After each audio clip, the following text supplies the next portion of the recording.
नमस्कार. तर आज आपण पाहणार आहोत पारंपरिक पद्धतीने बनवलेले ज्वारीच्या पिठाचे टेस्टी असे धिरडे. चला तर मग रेसिपीला सुरुवात करू. त्यासाठी व्हिडिओ स्किप न करता शेवटपर्यंत नक्की पहा. तर धिरडे बनवण्यासाठी इथे मी 1 वाटी ज्वारीचं पीठ घेतलेलं आहे. त्यानंतर त्याच वाटीने अर्धी वाटी आपल्याला गव्हाचं पीठ घ्यायचं आहे. चिमूटभर मीठ टाकायचं आहे आणि 1 ग्लास पाणी टाकून छान असं एकदम एकसारखं असं हलवून घ्यायचं आहे. गुठळ्या होणार नाही त्यासाठी आपल्याला एकसारखं पाणी टाकून छान असं मिक्स करून घ्यायचं आहे. त्यानंतर त्यामध्ये आवडीप्रमाणे भाज्या टाकायच्या आहेत. अर्धं बीट मी खिसून टाकलेलं आहे. थोडंसं गाजर, 1 कांदा बारीक असा कट करून, त्यानंतर आलं लसूण पेस्ट आणि थोडीशी कोथिंबीर बारीक अशी कट करून त्यामध्ये टाकलेली आहे. सर्व साहित्य मिक्स करून घेतल्यानंतर त्यामध्ये 1 चमचा जिरे, पाव चम्मच हळद, पाव चम्मच धना पावडर आणि अर्धा चम्मच लाल तिखट टाकलेलं आहे.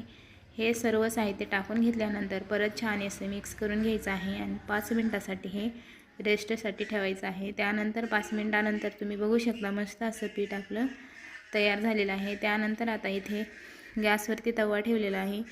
तवा हा आपण जे पोळ्या करतात तेच रेग्युलर तवा आहे.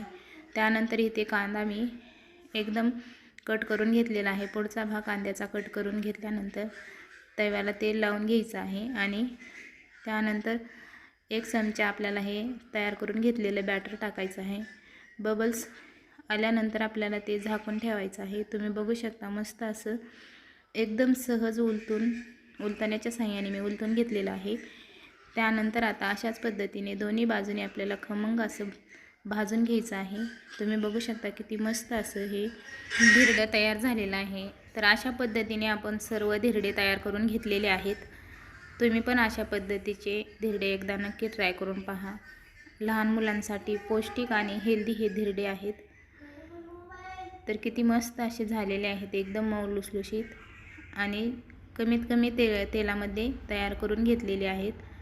तर हे तुम्ही धिरडे दह्यासोबत किंवा टोमॅटो केचपसोबत किंवा असेच जरी खाल्ले तरी खूप टेस्टी लागतात, कारण आपण ह्याच्यामध्ये सर्व साहित्य टाकून घेतलेलं आहे.